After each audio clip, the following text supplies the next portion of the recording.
Pessoal, bem-vindos à segunda parte. E nessa segunda parte, eu gostaria de discutir com vocês, talvez a questão mais importante. Quem é o designer? Então, até aqui a gente apresentou uma argumentação em favor de um design inteligente. Que realmente as evidências científicas, a complexidade irredutível da vida, a informação, a antevidência, tudo isso somado, né, mostram assim, um nível absurdo de inteligência no universo e na vida. E que a ciência aponta, então, que uma mente inteligente fez o universo, fez a vida, fez pronto, não fez lenta, gradual e sucessivamente, como a gente às vezes tende a acreditar. Mas quem seria essa mente? Será que a gente tem condições de avaliar? Será que a gente pode pegar a ciência e adicionar boa filosofia e boa teologia e chegar a essa conclusão? É isso que eu quero fazer com vocês hoje. Talvez uma das mais importantes, um dos benefícios maiores da teoria do design inteligente foi trazer de volta ao reconhecimento que a filosofia e a teologia deveriam sempre ter, mas que perderam ao longo desses 150 anos de materialismo filosófico. Então eu costumo dizer que hoje a ciência tem um monopólio da razão, não é assim? Quando você vai procurar uma opinião realmente sólida sobre algum assunto, chamam o cientista. Incrível, né? Vai falar sobre o aborto, chama o cientista. Vai falar sobre clonagem, chama o cientista. E os teólogos e os filósofos ficaram de fora, né? Mas não, a teoria do design inteligente, ela tem esse benefício. Ela diz assim, a ciência é ótima, a ciência produz conhecimento, mas a ciência é só a base, ela é limitada, ela vai até um certo ponto. Ela te fornece alguns argumentos científicos que precisam ser analisados à luz da boa filosofia e da boa teologia. Então, o design inteligente resgata o valor da teologia e da filosofia para a construção do saber humano. Olha só que interessante, não é? Por isso que na teoria do design inteligente, a gente tem membros que são cientistas, são estudantes universitários, mas de todas as áreas do conhecimento, não só em química, física, biologia, mas nós temos muitos que são filósofos e muitos que são teólogos, porque a gente sabe que ideias têm consequências. E não há graça nenhuma em ciência o dado em si, bruto. A graça da ciência é você pegar o dado bruto e avaliar com boa filosofia, com lógica, com teologia, não é assim? Então, se você quer fazer parte da teoria do design inteligente, saiba que a gente aceita como membros, não só cientistas, mas filósofos e teólogos. A gente tem grupos que estudam as implicações filosóficas e teológicas das descobertas científicas à luz do design inteligente. E é isso que a gente quer fazer hoje, falando sobre quem é o designer. Bom, há interpretações distintas, não há? Alguém vai dizer, nossa, é o Deus bíblico. Alguns podem interpretar como outros deuses, vários deuses. Alguns podem achar que foram os ETs. A gente tem membros no design inteligente que são da panspermia. Né? Como a gente não refuta a panspermia com ciência, todos são bem aceitos, mas será que é boa filosofia e teologia assumir que foram os ETs? A gente vai discutir isso hoje com vocês, tá bom? Então, quem é o designer do ponto de vista científico na teoria do design inteligente? O que a gente diz? A ciência não consegue identificar quem seria o designer. Por isso que o design inteligente não se compromete com uma atribuição específica para quem seria esse designer. Por que ele diz? Com ciência é impossível. É impossível a gente dizer quem seria o designer. A gente sabe que uma mente inteligente orquestrou o universo e a vida, mas a gente não sabe quem foi. E eu sempre dou esse exemplo, que eu acho que deixa bem claro a nossa posição como cientistas na teoria do design inteligente. O que a gente observa na vida, no universo, seria semelhante a uma situação hipotética que eu vou descrever assim. Imagine que tudo que nós temos no planeta Terra foi destruído. Uma tsunami, caiu um meteoro aqui, aquela grande onda e tudo mais. Morreu todo mundo. Toda a vida foi extinta. Todos os vestígios de civilização também foram removidos. Casas, edifícios, não sobrou nada, absolutamente nada. Apenas uma única peça sobrou, um pendrive. Olha só, tudo foi extinto e apenas um pendrive sobrou. E, finalmente, depois de muito tempo, chega no planeta Terra o quê? Os ETs chegam aqui, né? Aqueles que o Carl Sagan um dia anunciou que tem milhões e milhões de outras civilizações. Uma dessas civilizações, finalmente, consegue encontrar-nos aqui, né? Encontrar o planeta Terra. Mas chegou tarde demais, a população já está extinta, não tem mais vestígio nenhum de civilização, mas ele acha o pendrive. E o ET, vocês sabem, né? Óbvio, ele tem o quê? Um laptop. E o ET tem no seu laptop a saída USB. E o que ele faz? Ele conecta o pendrive lá. E o que ele acha naquele pendrive? Ele acha programas e mais programas. Ele acha figuras, imagens e tal e tudo mais. E o que o ET tem a obrigação de fazer? De concluir a partir daquele pendrive. Aquele pendrive tem um código, o código ASCII. Bem inferior ao código da vida, mas tem um código. Tem informação abstrata, tem sistemas complexos, tem várias evidências e sinais claros de que uma mente inteligente planejou, criou e alimentou aquele pendrive com informação. Então ele sabe o quê? Olha, qual é a conclusão que ele vai tirar? Uma mente inteligente um dia habitou esse planeta. Uma só? Várias? Ele não sabe, mas ele sabe que uma mente inteligente. Então, se você perguntar para ele, quem é que fez esse pendrive? O que ele vai falar? Não sei. Só sei que foi uma mente inteligente. Essa é exatamente a situação que a gente vive hoje na vida. O que a gente fez? A gente encontrou o pendrive da vida. Lembra? Do ribossomo? O hard disk, se você preferir, o DNA. A gente viu ali informação abstrata, aperiódica, mais funcional. Um sistema extremamente complexo de armazenar informação. Não é? Milhões e milhões e milhões e milhões e milhões de bytes e bits de informação ali armazenados. Então o que a gente faz como cientista? A gente está na mesma situação que o ET.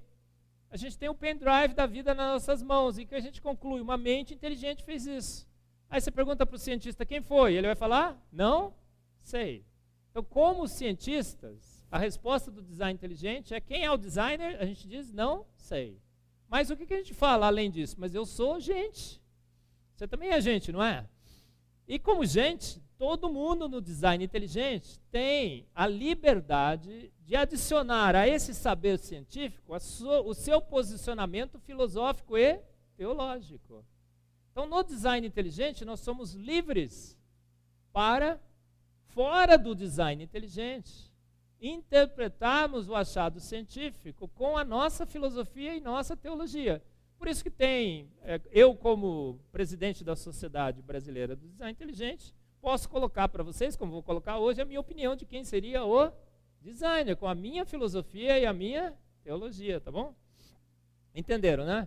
A situação que a gente vive também é semelhante a essa, que é muito utilizada, né, para exemplificar a informação do DNA. O ET é um bom exemplo, isso aqui eu acho que também. Imagina que você está sobrevoando com o seu avião particular, né, uma ilha deserta. Você é um piloto de avião, da FAB. Né? Você está sobrevoando uma ilha deserta. De repente você olha na praia e está escrito ali SOS. Tá certo? Um sinal simples, não é? 3 letrinhas. Mas o que você, a partir desse sinal, tem a obrigação de concluir? Uma mente inteligente está perdida nessa ilha, não está certo? E está pedindo socorro. Você vai imaginar que um processo natural não guiado criou essa mensagem na praia? Você pode imaginar, pô, deve ter sido 3 pedrinhas, né? As ondas bateram ali e as pedrinhas rolaram e escreveram SOS. Você acha que essa é uma boa hipótese, uma boa inferência? Simétrico, olha aí, né? O S de um lado, o S do outro, redondinho, né? A pedrinha não faria essa circunferência perfeita. Então você faz o quê? Como bom cientista, que todos nós somos cientistas, você analisa essa situação e chega aqui conclusão. Processos naturais não guiados não poderiam ter criado essa mensagem. Uma mente inteligente criou, não foi? Você consegue extrair ainda mais informações? Claro que sim. Quanto tempo faz que ele escreveu isso aí na praia? Recente, não é? Porque, olha, a onda, a maré não subiu, não lavou, o vento não carregou os grãos de areia, né, que foram retirados. Você fala, cara, está perdido. Provavelmente ele está vivo. Não está vivo? A mesma situação a gente encontra quando a gente chega no código da vida e vê lá GTA igual a Avalina. Por quê? O SOS, o que é? Uma mensagem codificada. É um código, mas é abstrata. Quem disse que SOS é pedido de socorro? É uma convenção abstrata. Alguém disse um dia, ó, quando você encontrar SOS, saiba que é um pedido de socorro. É em inglês, né? Save our soul. Então é exatamente o que a gente encontra na vida. GTA igual a Avalina, no código genético. A situação é 100% análoga. E o que a gente tem que fazer então? Concluir que uma mente inteligente escreveu o código da vida. Uma mente inteligente arquitetou a informação da vida. Agora, quem foi? A gente não sabe, não é? Quem é que está perdido na ilha, você sabe? Quem é especificamente? É um homem, uma mulher, um jovem, uma criança? Não, você não, mas sabe que uma mente inteligente. Entendeu a analogia? Então, olha qual é a posição do design inteligente. E a gente vai discutir também qual é a posição do criacionismo científico. Está vendo o design inteligente? A gente está aí à esquerda. O design inteligente faz o quê? Ele parte de pressuposto nenhum. Eu sei que Deus existe? Não sei. A Bíblia tem razão? Não sei. Eu só sei que eu nada sei, lembra? E eu vou jogar o jogo da ciência. Eu vou seguir as evidências. Então nós temos lá nesse quadro o TDI à sua esquerda, jogando o jogo da ciência, declarando que nada sabe e descobrindo o quê? Sinais claros de uma mente inteligente. Mas se você chega para um teórico, um defensor da teoria do design inteligente, pergunta, quem é? Ele vai falar, como cientista eu não sei. Ele vai falar assim, pode ser os ETs? Ele fala, pode. Pode ser os Zeus ou outros deuses? Ele fala, pode. Pode ser um grande arquiteto do universo? Pode. Existem posições diferentes? Existem. Pode ser o Deus da Bíblia? Ele fala, pode. Pode. Então veja só como que a posição do design inteligente contrasta com o criacionismo científico. O que acontece no criacionismo científico? Eu sou criacionista, tá? O que acontece no criacionismo científico? A gente já parte de um pressuposto, não parte? Deus criou o universo e a vida, a Bíblia tem razão. E a gente vai na ciência procurando evidências que corroborem a nossa tese. Então essa é a grande diferença entre criacionismo bíblico, científico e o design inteligente. A gente chega na mesma conclusão que uma mente inteligente? Sim, mas por caminhos diametralmente opostos. O design inteligente talvez seja, portanto, a melhor estratégia. Por quê? Porque a gente parte de pressuposto nenhum, parte de ideia preconcebida nenhuma. Joga o jogo da ciência e descobre que foi uma mente inteligente. Agora, para saber quem é essa mente inteligente, a gente tem que fazer o quê? Apelar para a teologia e para a filosofia. Olha que coisa boa, não é? Então a gente agora vai apelar para a filosofia e para a teologia, tá bom? Mas aí você pode dizer o seguinte, Marcos, mas eu não estou entendendo. Eu não estou entendendo. Porque Deus não pode ter guiado a evolução? Uma mente inteligente não pode ter guiado a evolução? Será que a gente não dá para casar as duas coisas? Será que não dá para ser feliz? Será que não precisa ter esse conflito? Precisa ter essa guerra, essa disputa? Será que o designer e a evolução é um casamento perfeito ou seria um samba de crioulo doido? Agora você está preparado? A gente sabe, né, que há um movimento entre nós. que tende a assumir essa posição de que Deus guiou o Big Bang e Deus guiou a evolução. Não há conflito. O evolucionismo teísta tem ganho, uma aceitação crescente no nosso meio, não tem? Dizem assim, se a gente não sucumbir à ciência, se a gente não aceitar a evolução, se a gente não achar que Deus guiou o Big Bang, a gente vai estar desatualizado. A ciência já provou que tudo isso aconteceu. A igreja vai estar desconectada com o mundo moderno. Não é assim? E há uma filosofia que tenta nos convencer. Mas será que isso é uma boa posição? Será que ela é filosófica, teológica e cientificamente sustentável? Olha, então eu vou tentar discutir essa tese com vocês. Quais são os pressupostos da evolução teísta? O argumento cosmológico, não é, filosófico da evolução teísta. O Big Bang e a evolução são fatos, comprovados pela ciência moderna, mais lei do que a gravidade. Não há discussão sobre isso. Deus existe, não existe? Portanto, Deus guiou o Big Bang e a evolução. Não há conflito, fé e ciência. Então você não precisa se preocupar, não sei nem por que eu estou aqui. Não é assim? Gente, não há conflito, estamos de boa. Né? A gente vê isso. Mas será que isso faz sentido? As premissas são verdadeiras? Vamos para a premissa número 1. O Big Bang e a evolução são fatos? Me desculpe, mas são boatos. São boatos. O Big Bang e a evolução são boatos. O Big Bang pega o nada para nada, por nada, e do nada faz o tudo. A explosão não guiada do Big Bang, o máximo que ela poderia ter criado é uma nuvem gasosa de hélio e hidrogênio em expansão contra o nada. E a gente, como químicos, porque do ponto de vista físico, pode até parecer que faz sentido, mas do ponto de vista químico, uma nuvem gasosa em expansão de hidrogênio e hélio, se expandindo contra o nada, deveria continuar se expandindo contra o nada forever. And never. Mas aí aquela nuvem gasosa em expansão se contrai em estrelas. Nuvens gasosas de altíssima densidade e pressão. A termodinâmica de fluidos é contra esse processo. Não há nada que faria uma nuvem gasosa em expansão se contrair em grandes massas de altíssima densidade de gás. Mas aí o universo é povoado por estrelas. Aí você vê nos modelos, da onde surgem essas estrelas?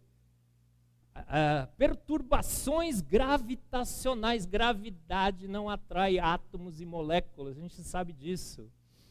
As perturbações são explosões de supernova. Explosões de supernova criam ondas de compressão, simétricas esferas de todos os lados que comprimem o gás. Mas o que são supernovas? São estrelas. Então é o único modelo que usa estrelas para explicar a formação de estrelas. Gente, será que o Big Bang e a evolução são fatos? São boatos. As mutações aleatórias filtradas pela seleção natural evoluíam a vida? Não. Aí a gente tem gente que fala assim, Deus estabeleceu as leis naturais e as condições para que a vida e o universo se formasse. Deus, então, errou.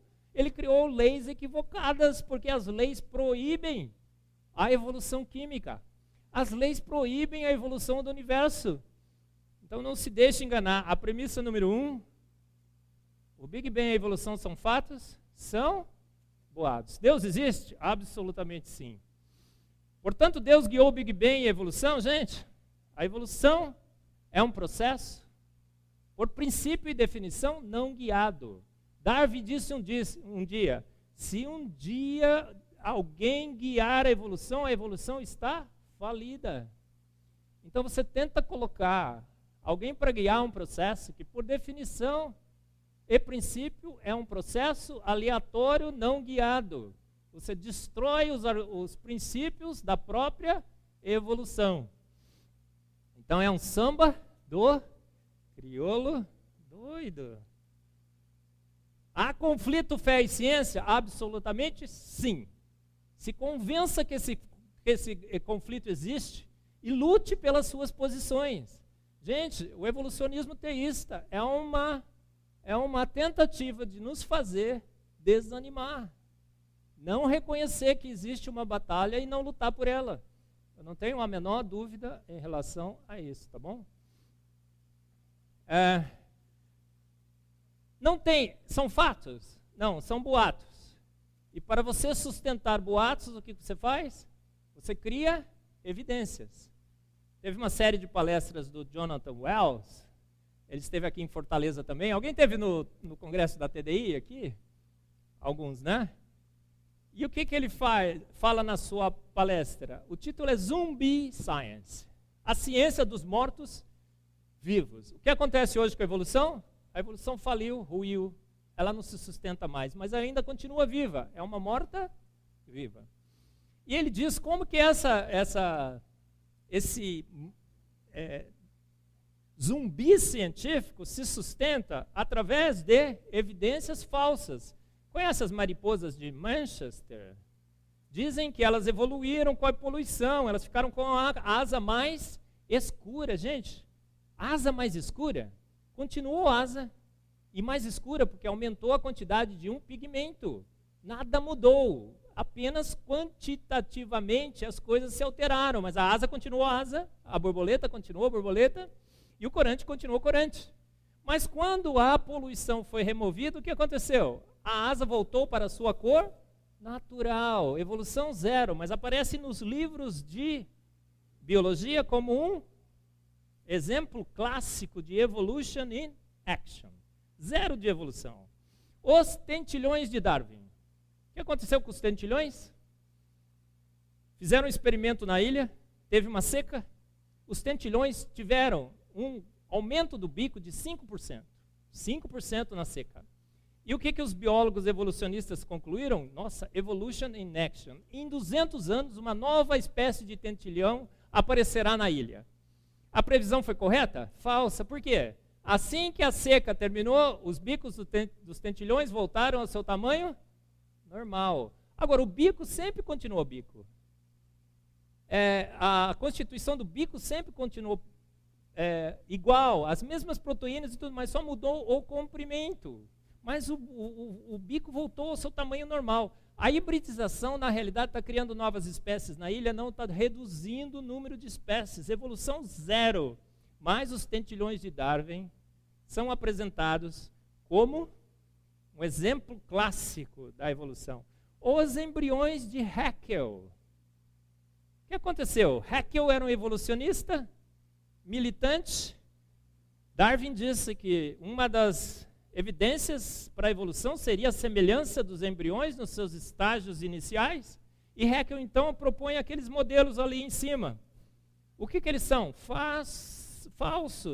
Ele forjou uma semelhança que não existe. Os embriões corretos estão aí embaixo. Está vendo que está marcado em vermelho? Hoje a gente sabe que é uma grande farsa. Olha o que o Michael Richardson disse. Parece que isso está se tornando uma das mais famosas fraudes em biologia. Você abre os livros de biologia hoje, o que acontece? Os embriões de Haeckel continuam lá, defendendo a ciência dos mortos vivos. Uma ciência que morreu, mas é mantida viva por evidências falsas. Olha as palestras do Jonathan Wells, falando sobre, olha os embriões ali, ó, os desenhos verdadeiros e os desenhos de Haeckel. Falsos. Fósseis vivos.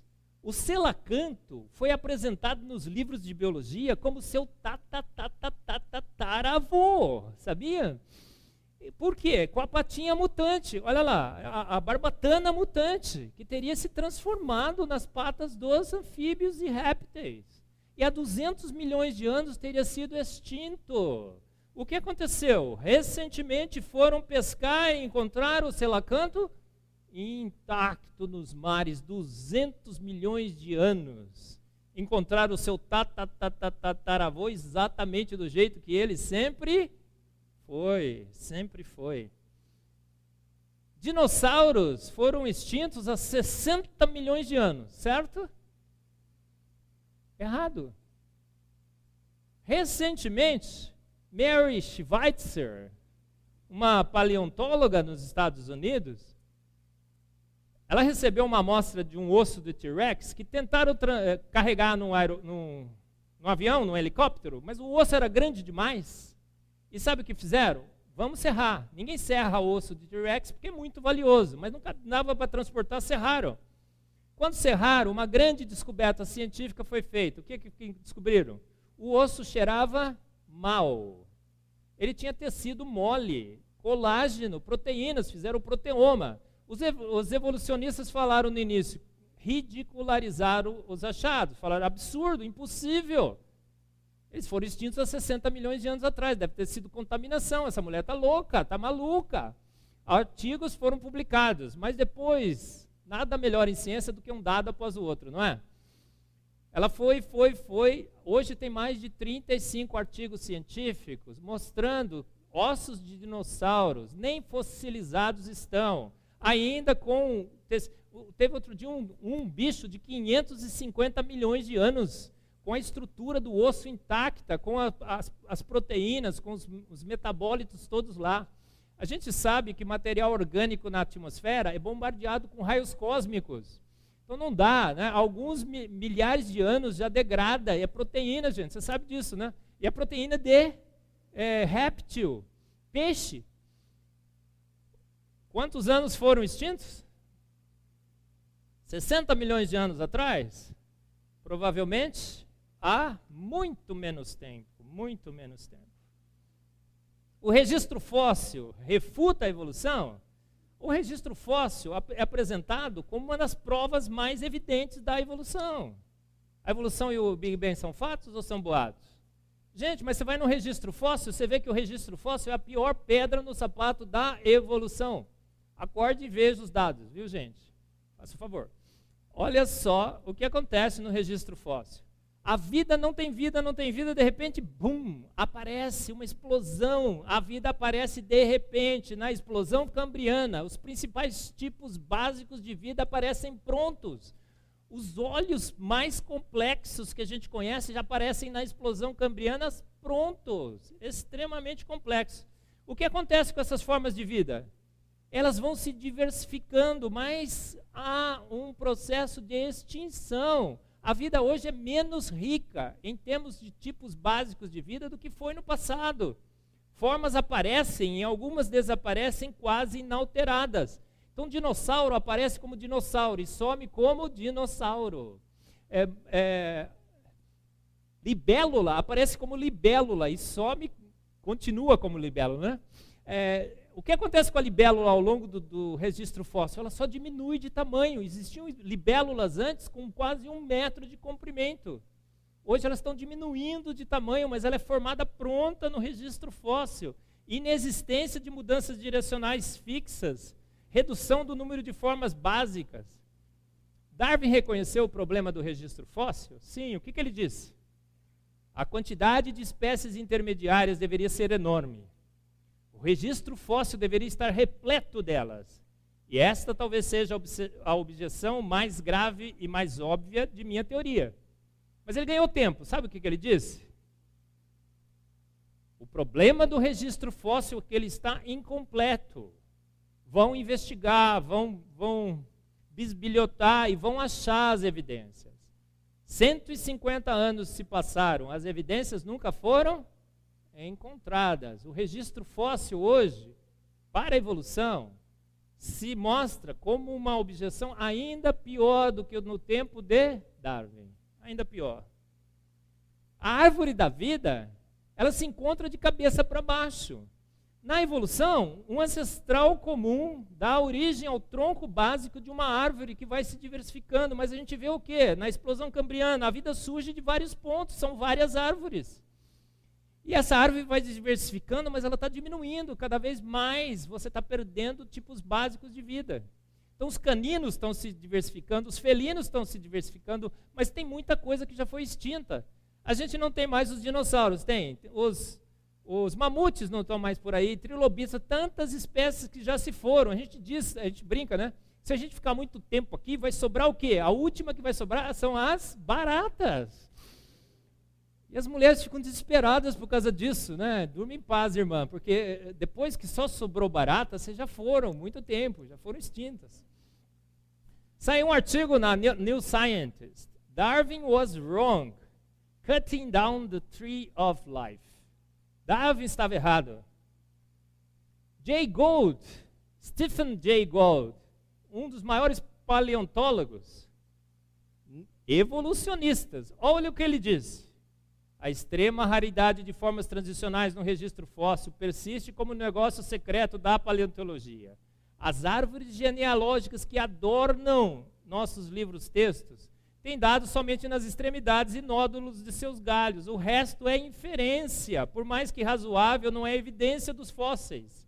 Eu somente quero destacar que isso nunca foi visto nas rochas. O que nunca foi visto nas rochas? As mudanças lentas, graduais e sucessivas, necessárias. Aí eles dizem que os chimpas são os seus manos, não falam?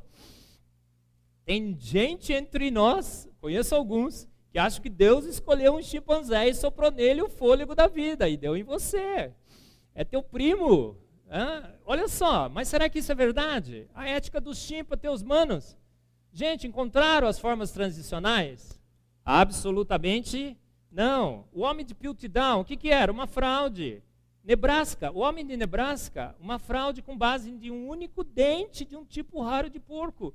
O homem de Java, um fêmur humano e a calota craniana de um grande macaco. Neandertal, ele era mais humano que você, sabia? Ele era mais alto, mais forte, o crânio era maior, as suas ferramentas eram melhores.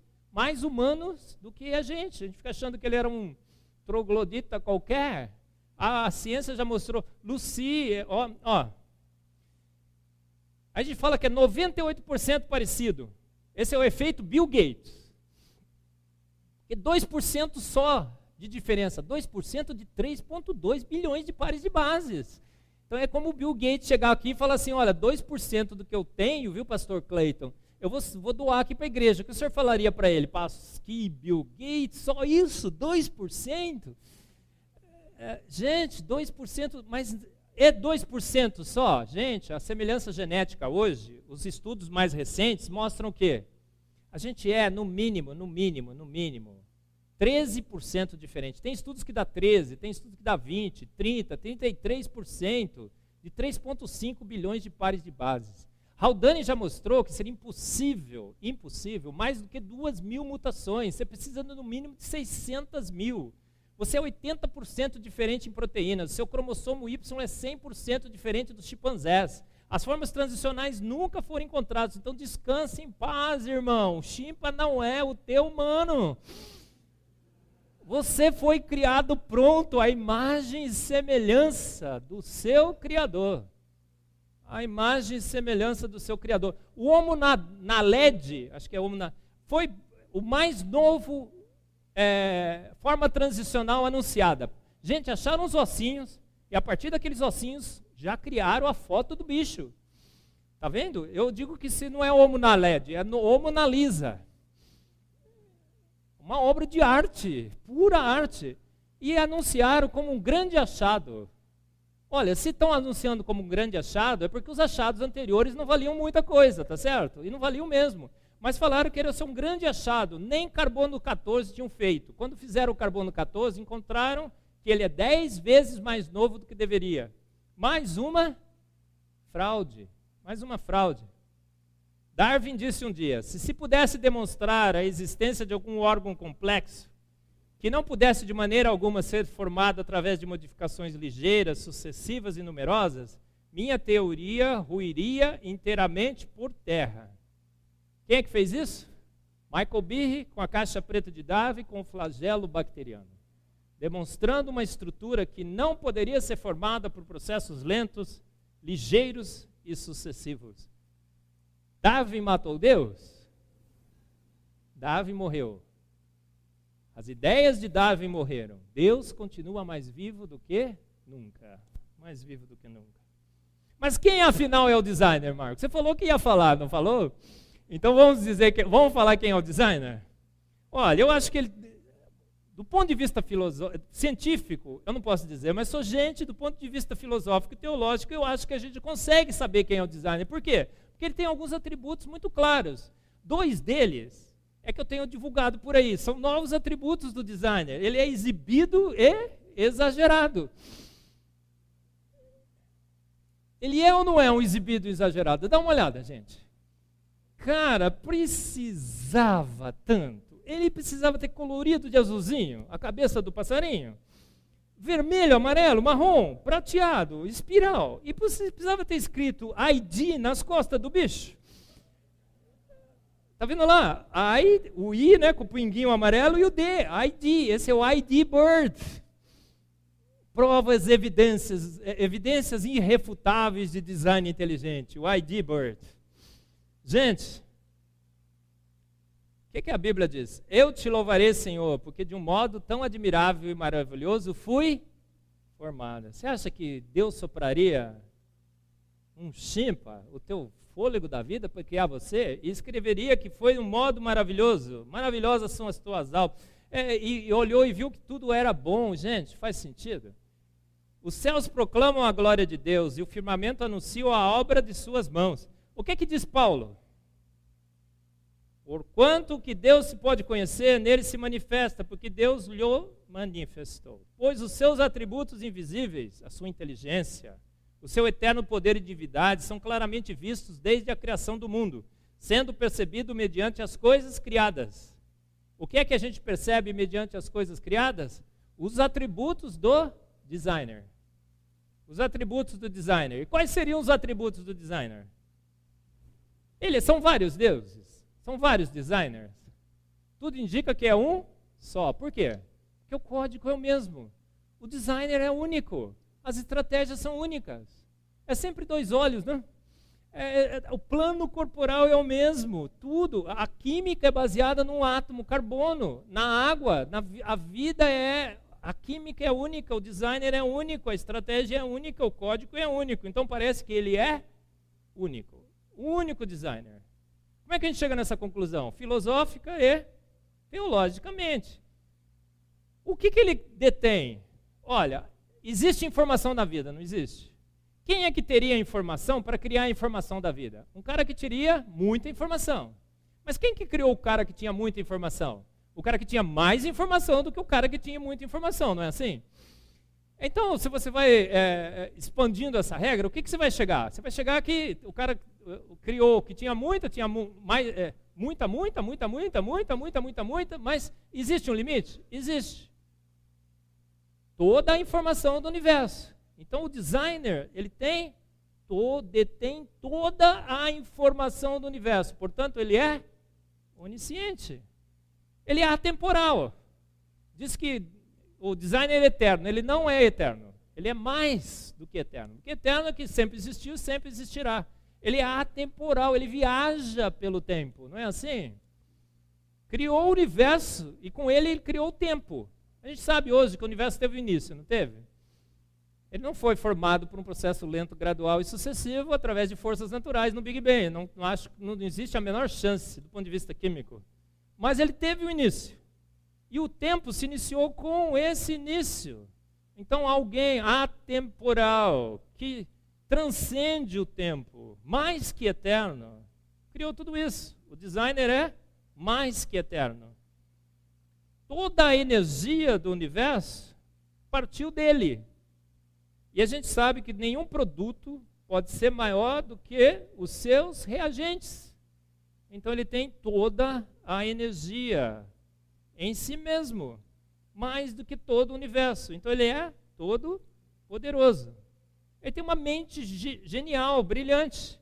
Ele é um químico brilhante, um físico brilhante, um bioquímico brilhante e um exibido e um exagerado. Você conhece alguém com essas características? Eu conheço. É o Deus e o Deus bíblico. Por isso que o design inteligente, gente, é tão combatido e tão criticado. Porque jogando o jogo da ciência, partindo do princípio que só sei que nada sei, fazendo a ciência como deve ser feita, a boa ciência, colocando as duas causas sobre a mesa, avaliando as duas, ele opta pela mente inteligente. Adicionando a esse conhecimento científico boa filosofia e boa teologia, ele conclui que é o Deus bíblico. O ódio e a oposição ao design inteligente vem desses fatos. É boa ciência, com boa teologia e com boa filosofia, que nos levam ao entendimento de que há um Deus. O cara é ou não é um exibido exagerado? Fala comigo. Pronto, é ou não é?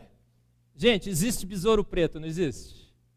Porque tem que ter a referência, né? Besouro preto passa desapercebido, né? É melhor, evolutivamente falando, o melhor é ser besouro preto, não é? Por quê? Porque você se esconde, marrom talvez, verde, mas existe mais de 1 milhão de diferentes tipos de besouros decorados.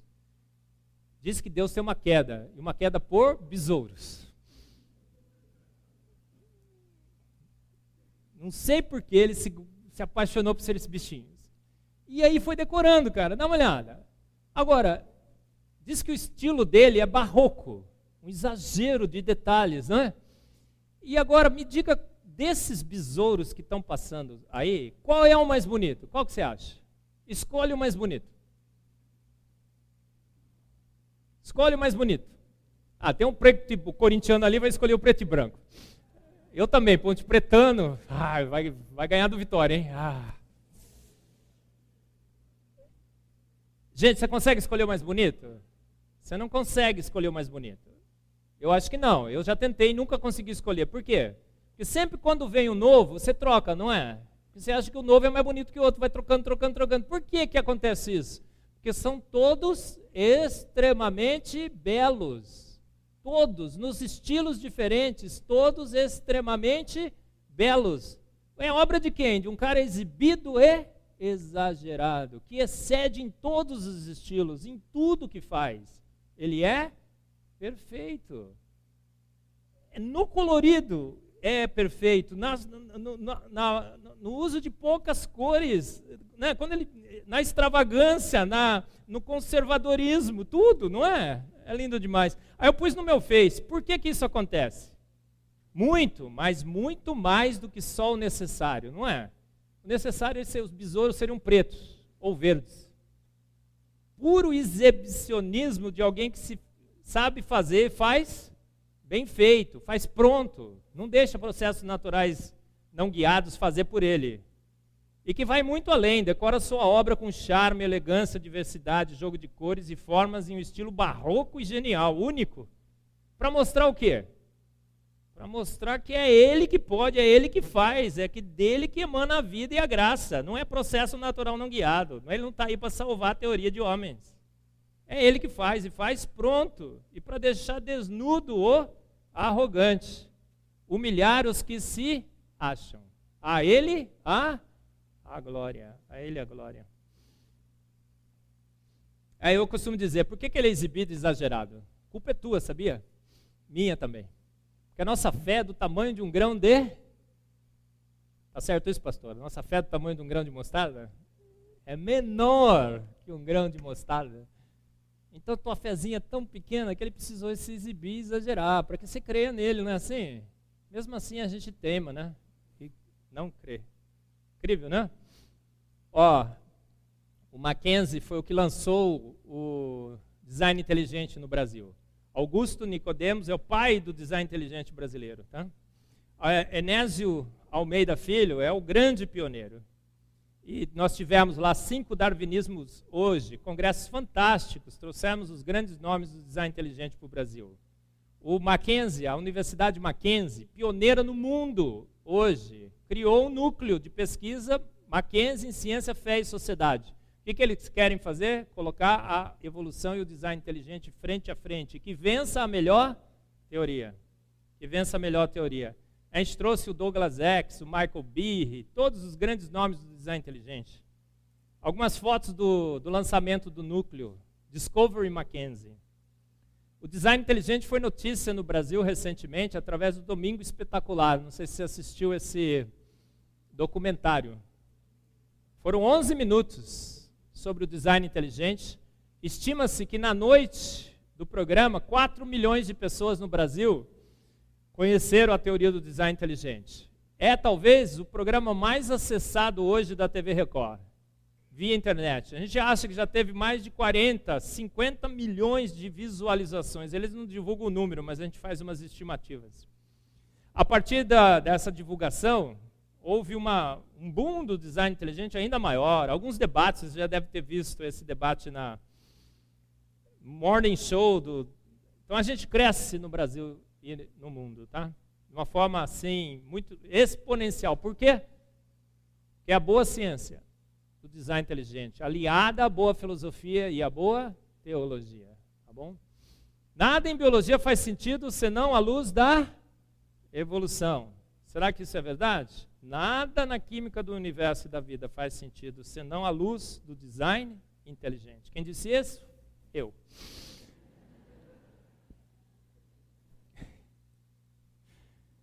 Ó, vem com a gente, tá? Há um debate, há um embate, há um conflito. É real. Saiba que é real.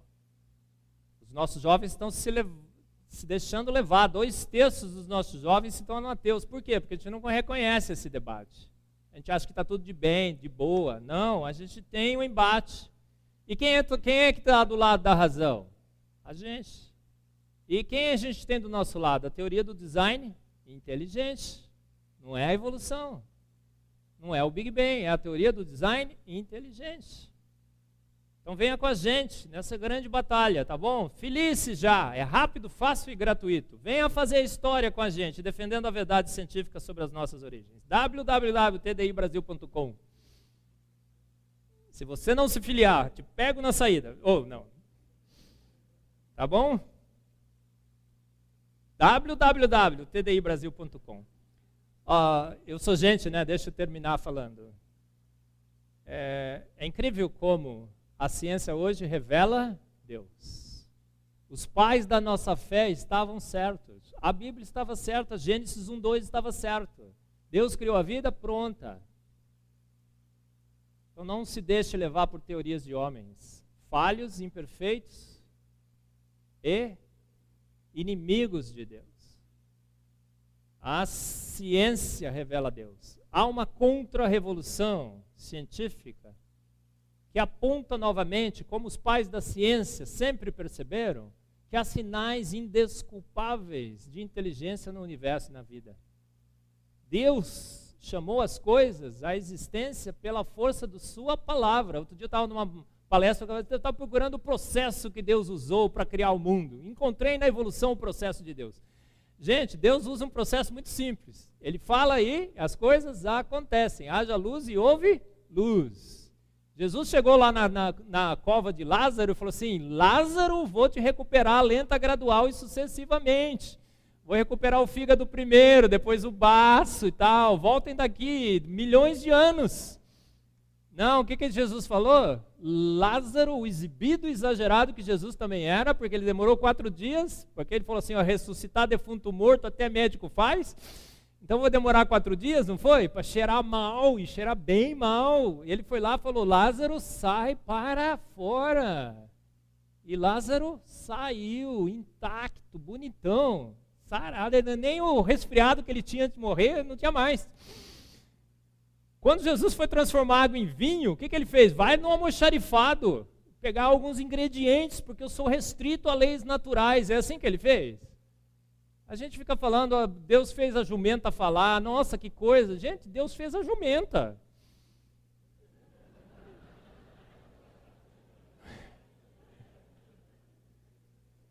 Fazer a jumenta falar para Deus é facinho, ele fez a jumenta inteira, né?